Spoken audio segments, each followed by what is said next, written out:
नमस्कार, आदाब। मैं शर यासिर, स्वागत है आप सभी का सियासत टीवी के हिंदी समाचार में। सबसे पहले देखते हैं हेडलाइंस। झारखंड में पहले चरण में पहली बार से ज्यादा हुआ मतदान, कोई हुआ खुश तो किसी की बड़ी टेंशन। राहुल गांधी ने महाराष्ट्र की रैली में बीजेपी पर कसा तंज, का ये संविधान खाली नहीं, इन्हें क्या पता, इन्होंने पढ़ा ही नहीं।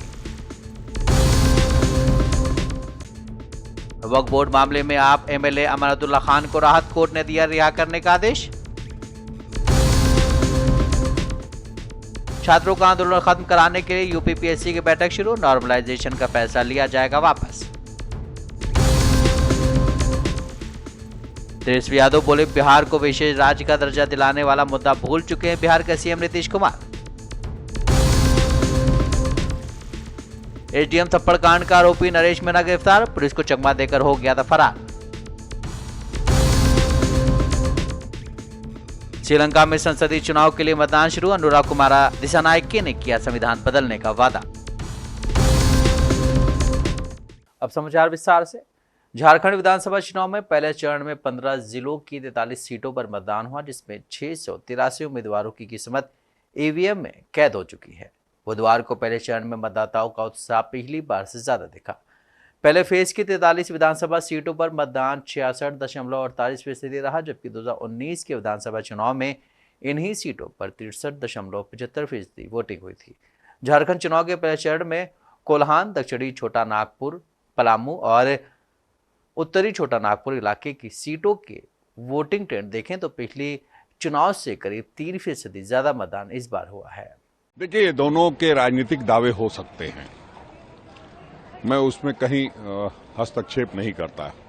मैं इतना जानता हूं कि जनता ने हमारे काम को पसंद किया है और जिस तरह से बढ़ चढ़ करके उत्साह के साथ वोटिंग हुई है और जिस तरह से गांव के लोग आगे बढ़ के आए हैं। शहरों में आप देखेंगे तो ग्रामीण क्षेत्रों के बनिस्पत बहुत कम पोलिंग हुई है, तो शहरी पार्टी के लिए निश्चित रूप से ये खतरनाक दौर है। और जो हम कह सकते हैं, ये कह सकते हैं कि हमने जो सारी स्कीमें दी, वृद्धा पेंशन, विधवा पेंशन को मजबूत किया, उसके बाद सर्वजन पेंशन देने का काम किया, मैया योजना के तहत माताओं बहनों को सम्मान देने का काम किया, कृषि लोन माफ किया, 200 बिजली यूनिट माफ किया, तो उन सारी बातों को लेकर के एक गांव के लोग, जो निचले पायदान पर बैठा व्यक्ति है, वो सोचता है कि सरकार अच्छा काम कर रही है और झारखंडी अस्मिता को बचाने के लिए कर रही है। झारखंड के लोगों को महाराष्ट्र के संभाजी नगर में एमआईएम प्रमुख असदुद्दीन ओवैसी ने कहा है कि औरंगाबाद की दोनों सीटों पर एमआईएम के दोनों उम्मीदवार कामयाब होंगे और जनप्रतिनिधि बनकर यहां की जनता के सबसे बड़े मुद्दों को उठाएंगे। यहां पीने के लिए पानी की समस्या सबसे बड़ी है, गरीबों के पास घर नहीं है, रोड की समस्या है, ऐसे बहुत बड़े मुद्दे हैं जो यहाँ पर मौजूद हैं। मैं बराबर इंशाल्लाह ताला औरंगाबाद की दोनों सीटों पर मजलिस के दोनों उम्मीदवार यहाँ से कामयाब होंगे, आमदार बनकर यहाँ के शहर की जनता की जो मसाइल है, सबसे बड़ा पीने का पानी का मसला है। यहाँ पर गरीबों के पास घर नहीं है, रोड का प्रॉब्लम है, ड्रेनेज का प्रॉब्लम है, यहाँ का टेक्सटाइल पार्क उठाकर अमरावती भेज दिया गया है। तो ऐसे बहुत बड़े मुद्दे हैं। मराठा रिजर्वेशन है, ये दोनों जीतेंगे तो विधानसभा में जाकर मराठा रिजर्वेशन के आरक्षण का मुतालबा करेंगे। जेएमएम नेता मनोज पांडे ने झारखंड के पहले चरण के मतदान पर कहा कि कल जिन 43 सीटों पर मतदान हुआ उनमें हमारे अनुमान से ज्यादा बेहतर नतीजों की संभावना है। हमारे आकलन के मुताबिक करीब 35 से 38 सीटों पर हम बहुत मजबूत हैं। कोडरमा जैसी सीट से भी आरजेडी जीत रही है। ऐसे कई क्षेत्र हैं जहां हमें हमारी उम्मीद से ज्यादा अच्छा प्रदर्शन हो रहा है, जिसका श्रेय हमारी सरकार को जाता है। पहले चरण के चुनाव के बाद ही सरकार बनने का रास्ता प्रशस्त हो चुका है, अब केवल औपचारिकता ही रह चुकी है। 2019 के मुकाबले ज्यादा बड़ी बहुमत के साथ हम लोग सरकार बनाएंगे। देखिए, 43 सीटों में जो कल मतदान हुआ उसमें हमारे अनुमान से ज्यादा बेहतर रिजल्ट की संभावना है। हम लोगों ने जो आकलन किया, जो फीडबैक आया क्षेत्र से, करीब 35 से 38 सीटों पर हम बहुत मजबूत स्थिति में हैं। आप रुझान और उत्साह जनता का क्या था, आप इस बात से अंदाजा लगाइए कि कोडरमा जैसी सीट आरजेडी जीत रहा है। जो प्रत्याशी जेल में था, प्रचार नहीं हो पा रहा था, हम लोग कमजोर मान के चल रहे थे, वो चुनाव जीत रहे हैं। ऐसे कई एक क्षेत्र में जो हम लोग उम्मीद किए थे उससे ज्यादा बेहतर प्रदर्शन, और उसका श्रेय हमारे नेता को जाता है। हेमंत सोरेन जी का अथक प्रयास, जो चुनाव प्रचार उन्होंने किया, कल्पना सोरेन जी अद्वितीय एक नेत्री, अभूतपूर्व मैं बोलूंगा, पूरे आजाद भारत के इतिहास में मैंने इस तरह का पहले कभी नहीं देखा कि इतने कम समय में इतना कॉन्फिडेंस के साथ और जनता से वो जो संवाद करते हैं, उस सब का नतीजा है, सरकार के योजनाओं का प्रतिफल है। महाराष्ट्र की 288 सदस्यीय विधानसभा के लिए 20 नवंबर को मतदान होना है। जैसे जैसे चुनाव की तारीख नजदीक आ रही है, वैसे वैसे चुनावी पारा भी चढ़ता ही जा रहा है। झारखंड में पहले चरण के लिए मतदान हो चुका है, जबकि दूसरे चरण का मतदान होना बाकी है। ऐसे में आज गृह मंत्री अमित शाह झारखंड के दौरे पर है। झारखंड में अमित शाह ने हेमंत सोरेन सरकार पर जमकर निशाना साधा है।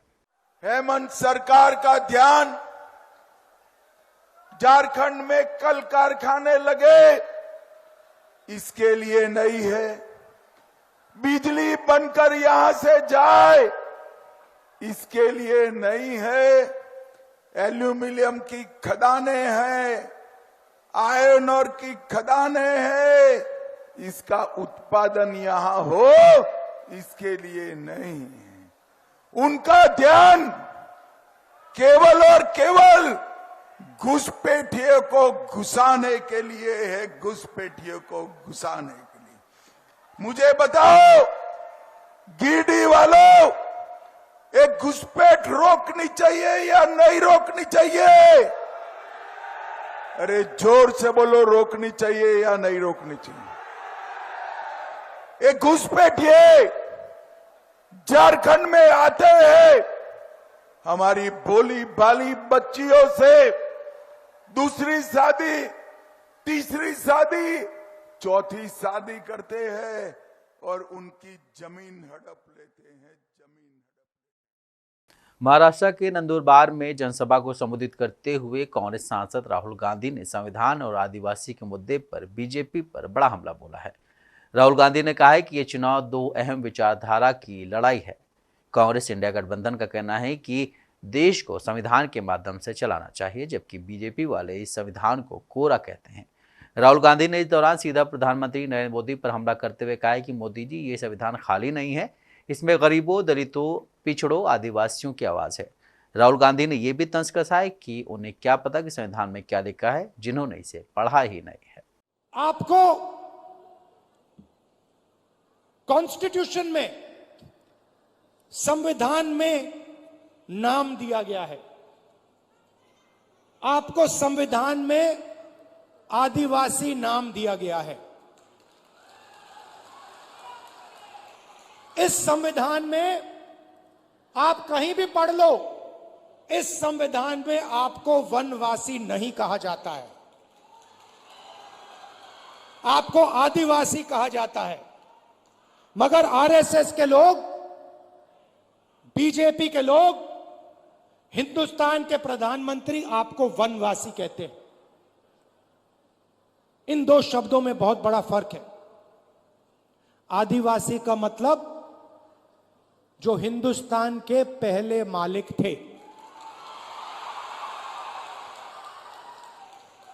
इस संविधान में बिरसा मुंडा जी ने जो त्याग किया, जो शहीद हुए, उनके शब्द हैं। इसीलिए संविधान में आपको आदिवासी नाम दिया गया है। आदिवासी नाम का मतलब समझिए, आदिवासी नाम का मतलब हिंदुस्तान के पहले निवासी, हिंदुस्तान के पहले मालिक। कांग्रेस अध्यक्ष मल्लिकार्जुन खड़गे ने इस बात पर जोर दिया है कि आरक्षण को कोई नहीं हटा सकता, और यहां तक कि प्रधानमंत्री नरेंद्र मोदी ने भी कहा है कि आरक्षण की रक्षा वो खुद करेंगे। वो प्रधानमंत्री नरेंद्र मोदी के उस आरोप पर प्रतिक्रिया दे रहे थे कि आरक्षण को लेकर कांग्रेस के खतरनाक इरादे थे। मल्लिकार्जुन खड़गे ने कहा है कि आरक्षण कोई नहीं हटा सकता, आरक्षण लाने वाले पीएम मोदी नहीं, इसे बाबा साहब अम्बेडकर लेकर आए थे, हम इसे कभी खत्म होने नहीं देंगे। को कोई निकाल नहीं सकता, और रिजर्वेशन क्या मोदी ने नहीं लाया। रिजर्वेशन ये पहले से डॉक्टर बाबा साहब अम्बेडकर संविधान में लड़के दिलाए सो है, तो उसको हम खत्म कभी नहीं होने देंगे। और मोदी अपने मुंह से बोल रहा है कि वो रिजर्वेशन को रक्षण करने वाला है। यह सब बातें कांग्रेस ने जब की है रिजर्वेशन वो कायम रहेगा। दिल्ली वक्फ बोर्ड से जुड़े मनी लॉन्ड्रिंग मामले में आम आदमी पार्टी के नेता अमानतुल्लाह खान को बड़ी राहत मिली है। रावजन्य कोर्ट ने ईडी द्वारा दाखिल सप्लीमेंट्री चार्जशीट पर संज्ञान लेने से फिलहाल इनकार कर दिया है। इसी के साथ रावजन्य कोर्ट ने अमानतुल्लाह खान को जेल से रिहा करने का आदेश जारी किया है। अब इस पर आप नेता संजय सिंह की प्रतिक्रिया आई है। देखिए, मनी लॉन्ड्रिंग केस एक ड्रामा बन गया है और भारतीय जनता पार्टी का एक हथियार है। तो जिसको भी फंसाना है, जिसको भी जेल में डालना है, पीएमएलए लगा कर उस पर डाल दो जेल में, जमानत होगी नहीं जल्दी, ये सोचते हैं लोग। लेकिन हम लोगों की लड़ाई की बदौलत एक काम ये हुआ कि केजरीवाल साहब की जमानत में और मनीष सिसोदिया जी की जमानत में, सत्येंद्र जैन जी की जमानत में मेरे खिलाफ भी जो ये लोग प्रोपेगेंडा फैला रहे थे, सारे जमानत में एक रास्ता बन गया देश के अंदर कि अब किसी भी आदमी को जबरदस्ती ज्यादा दिन झूठे केस बना के रखा नहीं जा सकता। और अमानतुल्लाह के मामले में यही हुआ, कोई भी उनके खिलाफ भ्रष्टाचार का मामला नहीं था।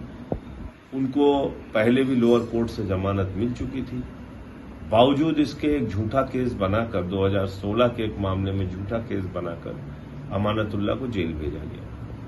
तो मैं तो मोदी जी से बार बार कहता हूं कि इतने गुस्से, आक्रोश और नफरत से आप भरे हो। दिल्ली में गंभीर वायु प्रदूषण के चलते आज दिल्ली एयरपोर्ट ने यात्रियों के लिए एक एडवाइजरी जारी की है और बताया कि सभी फ्लाइट ऑपरेशन फिलहाल सामान्य है। हालांकि एयरपोर्ट पर विजिबिलिटी कम होने की वजह से जारी किया गया है। एडवाइजरी में यात्रियों से अनुरोध किया गया है कि वो अपनी फ्लाइट के बारे में अपडेट जानकारी के लिए अपनी संबंधित एयरलाइन से संपर्क करें। तो जब आम आदमी पार्टी की सरकार पंजाब में नहीं थी और वो दिल्ली में आए थे, तो उन्होंने कहा था कि हम पंजाब के साथ डील करेंगे, पंजाब में जब हमारी सरकार आएगी तो हम ये पराली जलाने वाला जो सिलसिला है इसके ऊपर कार्रवाई करेंगे और उसको ठीक करेंगे। पर आज जब आम आदमी पार्टी सरकार पंजाब में भी है, तो अब सडनली जो है इल्जाम और ब्लेम शिफ्ट हो रहा है हरियाणा पे, यूपी पे। तो एक तरीके से आपको आम आदमी पार्टी सरकार उल्लू बना रही है और काम नहीं करना है, सिर्फ जो पब्लिसिटी है, मार्केटिंग है, एक दूसरे के ऊपर इल्जाम है, उसी से उन्होंने अपना 10 वर्ष निकाल दिया सरकार में। मैं दिल्ली की जनता से अपील करूंगी। कौशाम्बी थाने के पास आज सुबह करीब 7:30 बजे एक स्कूल बस में अचानक आग लग गई। बस में करीब 15 से 16 बच्चे भी सवार थे। मौके पर मौजूद लोगों ने तुरंत पुलिस और फायर विभाग को सूचना दी। मौके पर पहुंची टीम ने आग पर काबू पाते हुए स्कूली बच्चों को बाहर निकाल लिया। आग बुझने के बाद बस को मुख्य मार्ग से हटाकर ट्रैफिक को सुचारू रूप से चालू कराया गया। फायर स्टेशन वैशाली पे सूचना प्राप्त हुई थी। कौशाम्बी थाना अंतर्गत श्री रेसिडेंसी है, वहाँ पे एक स्कूल बस में आग लगी है। तत्काल हमारी 2 गाड़ियां मैं एफएसओ की घटनास्थल पर पहुंची। वहाँ जाके देखा तो आग में पूरी तरह से आग फैली हुई थी, जिसको तत्काल 2 होस फैला के आग बुझाना शुरू किया। वहाँ पे लगभग बस में 14 से 15 समाजवादी पार्टी के पूर्व विधायक इरफान सोलंकी को इलाहाबाद हाई कोर्ट ने आज जमानत दे दी है। हालांकि अदालत ने सजा पर रोक लगाने की उनकी अर्जी खारिज कर दी है। सोलंकी की याचिका पर यह आदेश न्यायमूर्ति राजीव गुप्ता और न्यायमूर्ति सुरेंद्र सिंह की पीठ द्वारा पारित किया गया है। अदालत ने इस मामले में सजा बढ़ाने की राज्य सरकार की भी अपील को खारिज कर दिया है। कोर्ट के फैसले पर समाजवादी पार्टी के प्रवक्ता फखरुल हसन चांद ने कहा कि हाई कोर्ट से इरफान सोलंकी को आगजनी मामले में जमानत मिल चुकी है। निचली अदालत के सजा के फैसले पर रोक नहीं लगाई। अभी 3 अन्य मामले में जेल में ही रहेंगे। समाजवादी को भरोसा है कि जल्द ही विधायक इरफान सोलंकी जेल से बाहर होंगे। इस बीच अब ये भी साफ हो गया है कि कानपुर की सीसामऊ सीट पर होने वाले उपचुनाव प्रभावित नहीं होगा और 20 नवंबर को तय समय पर वोटिंग होगी। सीसामऊ सीट इरफान सोलंकी को मिली 7 साल की सजा के बाद खाली हुई थी। इस सीट पर सपा ने इरफान सोलंकी की पत्नी नसीम सोलंकी को टिकट दिया है। बता दें कि जाजमऊ इलाके में डिफेंस कॉलोनी निवासी फातिमा के मकान में आगजनी करने के आरोप में इरफान सोलंकी पर मुकदमा दर्ज किया गया था। 7 जून 2024 के आदेश में कानपुर की एक विशेष अदालत ने सोलंकी और 4 अन्य लोगों को दोषी करार देते हुए 7 साल के कारावास की सजा सुनाई थी। कानपुर की विशेष अदालत के फैसले के खिलाफ दायर मौजूद अपील में जमानत के साथ ही सजा पर रोक लगाने का अनुरोध किया गया था। वहीं दूसरी ओर राज्य सरकार ने सजा बढ़ाने के लिए अपील दायर की थी। यूपी लोक सेवा आयोग के खिलाफ चल रहे प्रतियोगी छात्रों के आंदोलन से जुड़ी बड़ी खबर सामने आ रही। छात्रों का आंदोलन खत्म कराने के लिए आयोग की उच्च स्तरीय कमेटी की बैठक शुरू हो गई है। इस बैठक में वन डे वन शिफ्ट में नॉर्मलाइजेशन के बगैर इम्तिहान कराए जाने को लेकर चर्चा हो रही है। सूत्रों के मुताबिक इस उच्च स्तरीय बैठक में नॉर्मलाइजेशन का फैसला वापस लिया जाना लगभग तय है। आयोग के चेयरमैन संजय श्रीनेत की अध्यक्षता में ये बैठक हो रही है। इस बैठक खत्म होने के बाद आयोग के जिम्मेदार लोग बाहर आकर प्रदर्शनकारी छात्रों के बीच फैसला वापस ले जाने का औपचारिक तौर पर ऐलान कर सकते हैं। इस बार आयोग का फैसला छात्रों के हक में आने की पूरी उम्मीद है। अगर ऐसा होता है और आयोग फैसला वापस ले लेता है तो प्रदर्शनकारी छात्र तुरंत अपना आंदोलन खत्म कर देंगे। सूत्रों के मुताबिक आधे घंटे से चल रही आयोग की उच्च स्तरीय बैठक प्रतियोगी छात्र वन डे शिफ्ट में प्री परीक्षा कराने की मांग कर रहे हैं। नॉर्मलाइजेशन प्रक्रिया के भी प्रतियोगी छात्र विरोध कर रहे हैं। प्रतियोगी छात्र यूपीपीएस के प्री 2024 और समीक्षा अधिकारी व सहायक समीक्षा अधिकारी 2023 प्रारंभिक को लेकर आंदोलन कर रहे हैं। विपक्षी दलों ने सरकारों द्वारा बुलडोजर के उपयोग के खिलाफ सुप्रीम कोर्ट के आदेश का स्वागत किया है। बुलडोजर कार्रवाई को लेकर सुप्रीम कोर्ट के फैसले पर आरजेडी नेता मनोज झा ने कहा है कि बुलडोजर न्याय शब्द का प्रयोग होने लगा था, लेकिन ये कैसा न्याय? बुलडोजर न्याय को ध्वस्त करता है। सुप्रीम कोर्ट ने आखिरकार इस पर अपनी मोहर लगा दी है और मुझे उम्मीद है कि जो लोग उस पर बैठकर खुद पर फूलों की बारिश करवाते थे अब वो इससे परहेज करेंगे। देखिए, कल सुप्रीम कोर्ट का जब ये जजमेंट आया, ऑब्जर्वेशन आया, तो हमारी पहली प्रतिक्रिया जो थी आज भी वही है। ये बेहद अहम था, एक सेलिब्रेट किया जाने लगा था। एक व्यक्ति, जो मैंने कल भी कहा, वो सेलिब्रेट करते थे कि उनके नाम के साथ बुलडोजर लगा हुआ है। बुलडोजर जस्टिस शब्द का प्रयोग होने लगा। कहां का जस्टिस भाई? बल्कि जस्टिस को बुलडोज करता है। मान लीजिए मैं गुनहगार हूं, कानूनी प्रक्रिया होगी ना, या बुलडोजर चला देंगे। इसलिए सुप्रीम कोर्ट ने एक बार फाइनली इस पर अपनी मोहर लगा दी है और मुझे उम्मीद है कि जो लोग उस पर बैठ करके फूल बरसवाते थे अपने पे, अब परहेज करें। तेजस्वी यादव ने प्रधानमंत्री नरेंद्र मोदी पर तीखा हमला करते हुए कहा है कि प्रधानमंत्री अक्सर ऐसे दावे करते हैं जिनके पास कोई ठोस आंकड़े नहीं होते हैं। उन्होंने ये भी कहा है कि बिहार के मुख्यमंत्री नीतीश कुमार बिहार को विशेष राज्य का दर्जा दिलाने का मुद्दा पूरी तरह से भूल चुके हैं। तेजस्वी ने आगे कहा है कि दरभंगा मेडिकल कॉलेज और अस्पताल को राज्य की धरोहर के रूप में संरक्षित किया जाना चाहिए था, इसलिए उन्होंने डीएमसीएच को एम्स में बदलने का विरोध किया और इसके बजाय एम्स के लिए अलग से जमीन आवंटित की। इस मामले में देरी के लिए तेजस्वी ने केंद्र सरकार को जिम्मेदार ठहराया है। ठीक है, आए प्रधानमंत्री तो आने में क्या दिक्कत है, लेकिन हम लोग तो लगातार जो है इस सवाल को उठाते रहे कि भाई बिहार ने सबसे ज्यादा आपको जो है मत दिया, आपको प्रधानमंत्री बनाने में अहम भूमिका निभाई है, तो बिहार के साथ सौतेला व्यवहार ना करें।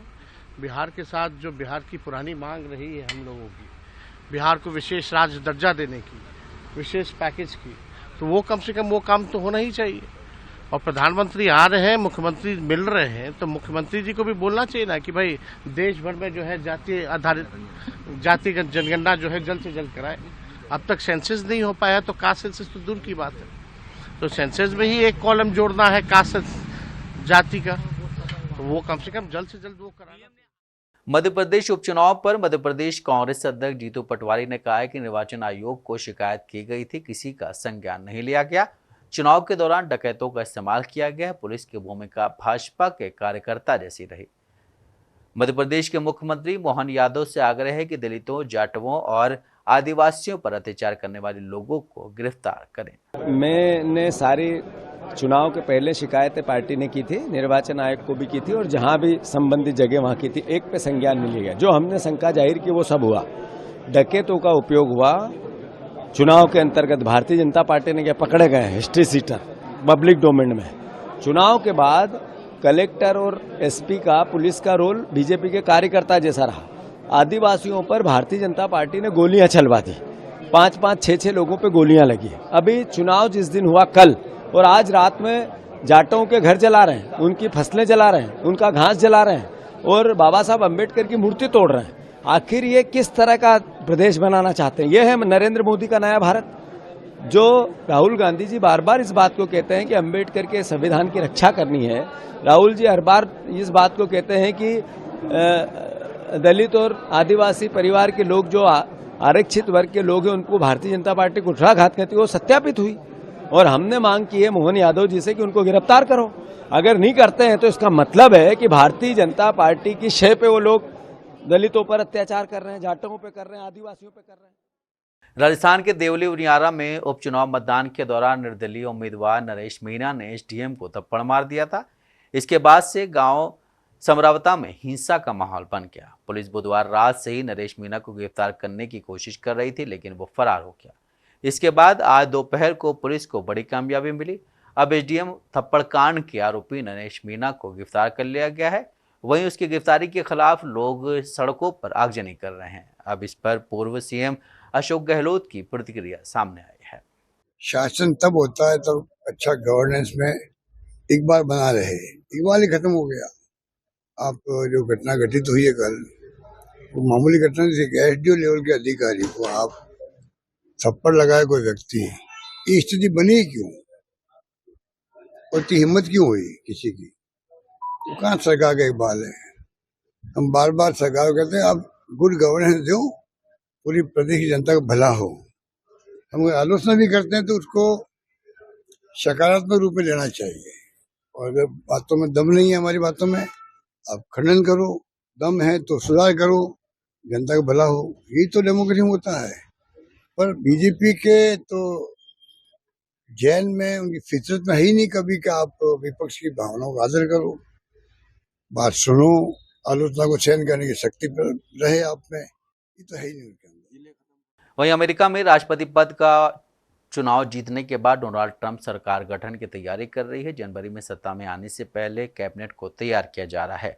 डोनाल्ड ट्रंप ने इससे जुड़ी लिस्ट जारी की है। जाहिर है कि उनकी इस लिस्ट में उनके वफादारों का नाम ही होगा।